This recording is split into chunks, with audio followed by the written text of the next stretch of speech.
Hi, everyone. This is Carolina Millan. Welcome to a new episode of Beyond the Hustle. And I'm here today with Richie Norton. He's an entrepreneur, best-selling author, and he's joining me today from Hawaii. How are you, Richie? Oh, I am so good. And I'm so grateful to be on your show. This is going to be so much fun. Thanks for having me on. Awesome. Thank you for accepting the invitation. Richie and I, we met about a year ago, actually, at the Funnel Hacking Live event in Orlando on an elevator. That's right. we were on our way, I think, to John Lee Dumas' party. I think you were there too. I'm not sure if I think, yeah, yep. we were both there. Right. So that was really cool. I met a few other awesome people there. And so I'm very grateful that you agreed to do this interview. So let's start, first of all, with a little bit of background. If you would like to share part of your story, what were you doing before becoming an entrepreneur? What was the turning point in your life? Would love to hear that from you. You know, I grew up in San Diego. I lived in Brazil for a couple years. I speak Portuguese. You know, I lived in Hawaii now for almost 20 years, more or less. I got married, got kids and all these things. But I remember when I was 16 years old, I told my dad that I wanted to get a job. And my dad said, you don't want a job. And I said, wait, what? I said, I want to like make some money and I want to do these things. You know, it was summertime. And he said, you know, you're only going to be a kid once. Your job's to like go to school and have fun. And I was like, man, worst dad ever. You're supposed to tell me to go like get a job and be a responsible person, you know? And I said, but you know, but how do I have money? What do I do? Like, what if I want to spend and do cool things? And he said, you know what? So again, I'm from North County, San Diego, and he told me to go down to El Centro where there's a bunch of farms. And he said to ask if I could, such a weird thing to say. He said, ask if I could buy their irregular sized watermelons that they couldn't sell to the grocery stores because the grocery stores wouldn't take them. And so my brother, who was 2 years younger than me, we cleared out our family van, got all the seats out, and we went down to El Centro, and he gave us a little seed money, and we bought all these watermelons that were going to go to waste. And we drove back to our town, and I called all my friends, parents, and just random people in the neighborhood, just, you know, did our thing, set up a little table at the park. And one day we sold all the watermelons, and it was, you know, the 4th of July. So people were interested in buying watermelons for that and those kinds of celebrations in the States. But in one day we made more money than we would have made working minimum wage the entire summer. And that's when I realized that I didn't have to necessarily trade my time for money, and that there were other ways to make money and other ways to do things. And that kind of set me on a path to work differently. And I loved, you know, you said your podcast is called Beyond the Hustle, right? Yes. And I'm a huge fan of that name, because the idea is, in my opinion, the idea of your show is that the hustle is supposed to lead you somewhere. Mm-hmm. And if you're forever hustling, it means you're actually never actually achieving ever. And so when you live beyond the hustle and you get to the place where you want to be, then you can make magic happen. And that's what my new book, Anti-Time Management, talks about. It goes how to live beyond goals, beyond habits, beyond strengths. These are all just tools to get you to where you want to go. Mm-hmm. So, you know, if you're asking where I came from, lots of different things happen, and I can get into it. But at the end of the day, it's where we want to be is where we should start. Mm-hmm. And most people start from where they are with what they have, which is exactly what they should be doing. But they focus on the means and not the ends. And they make the means, the tools, ends unto themselves. So they're forever habiting and never inhabiting. They're forever doing and never being. So what are time tipping or time tippers? What was it, time tipping, the concept? Yeah. What is that right. Exactly? So I call it the power of time tipping. Mm-hmm. And people who tip time, I call them time tippers. And it's just that. So for example, like this last week, I've been on a book tour, mm-hmm. and I've been meeting people from all over, and they've been sharing their stories of what's worked for them. And I even had one guy say, I have this voicemail. I can't share it with you because it makes me cry. But this was a client of mine who'd been working with me for 2 years. A lot of this work I've been writing this book for years, practicing it with people, testing it, trying to see if it works in all kinds of different situations. This guy, he's lived all over the world. And he says, he was just so busy doing so many things, saying he was doing it for his family. He got this voicemail from his wife. He's like, can't play it for you because I will just cry.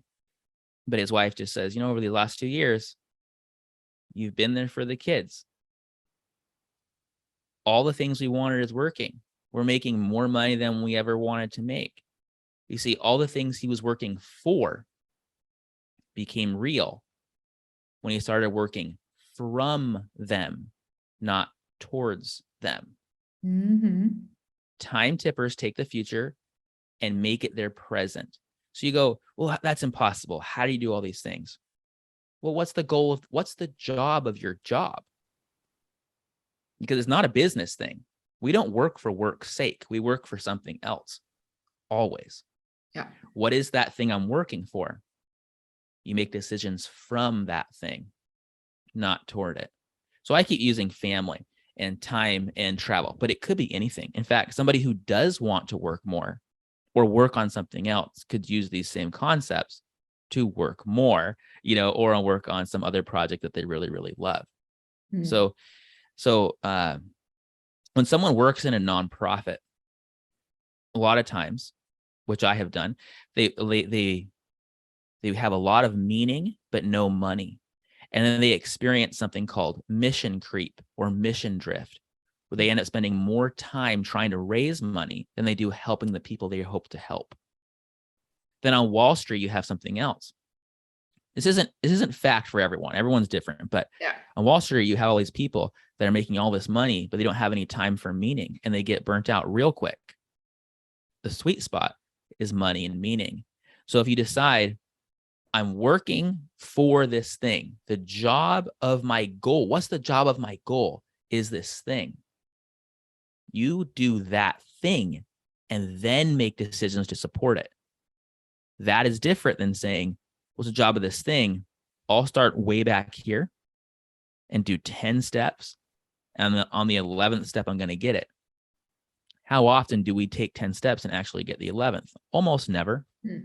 Too many things change. Too much time changes, and it's hard. So a time tipper is someone that takes a value-centered, time-creating approach to life so they can live a life without regret and expand the things they love. Because how you spend your time is how you show your love. That's powerful. Absolutely. What is your advice for people to start, shifting their mindset towards this way of thinking? What is probably one thing somebody can do right now to shift their mindset? Ask a better question, get a better answer. Always.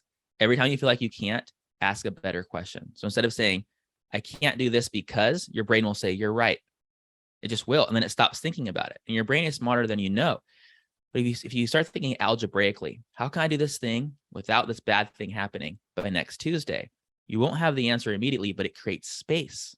You won't see on a calendar making space for thinking, or making space for a tragedy, or making space to actually live.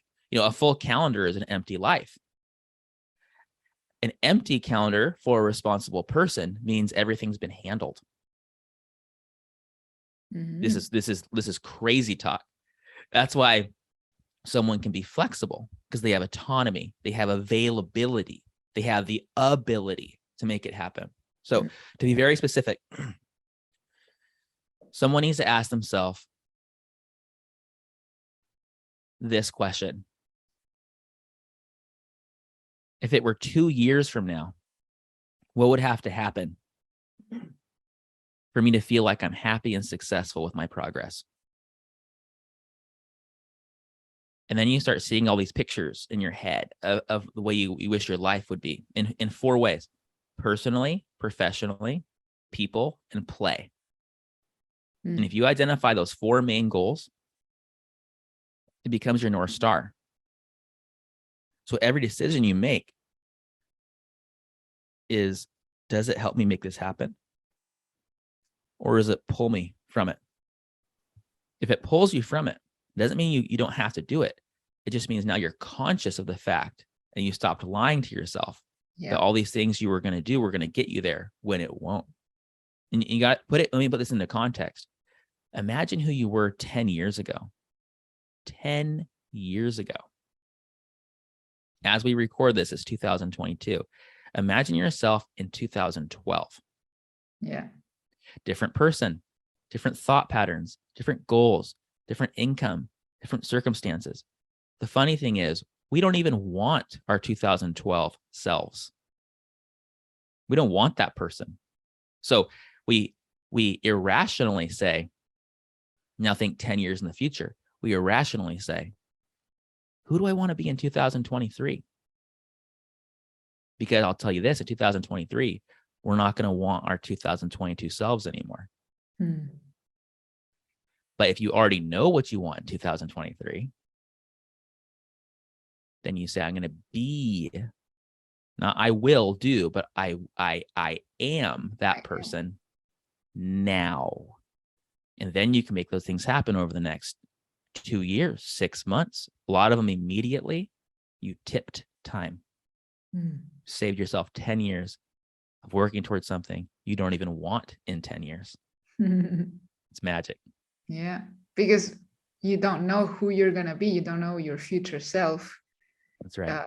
So how can you make decisions for that future self? That's right. But you know you want it right now. So it's not your future right. self, is it? It's yourself today. It's your present. Stop waiting, start doing. That's right. Yeah. No, that's very, very important, because most people I talk to, they also have like long-term goals and think they want in the next 12 months and the next 5 years. And I hate it when people ask me, where do you see yourself in 3 years? I don't know. Because I don't know what could happen in 3 years. I like thinking more about the next 30, 90 days, or, not much more ahead into the future. And I saw also on your website, you wrote something, you said that you set goals in the 76-day timeframes. How does that work? And has that given you, better results than setting 1-year goals and things like that? That one, I came up with the 76-day challenge, which has been taken by hundreds of thousands of people, I believe now. And from what I can tell, and it's really changed a lot of people's lives. My son lived for 76 days. So that's why I use that number. But it's essentially 3 months, more or less 90 days if you were to just kind of round it out by months. And what I learned is there's a thing called Parkinson's law, which is the amount of time allotted, the amount of time given, work expands to the amount of time given. If you have 8 hours to do something, you'll do it in 8 hours. That same thing, if you were given 1 hour, would be done in 1 hour, more or less. Depends on what it is. But no one is more productive than a procrastinator with an impending deadline. Oh, yes. I've seen that in my own life. Right. You can make magic happen. So that one takes you step by step from coming up with an idea to making it happen quickly through projects.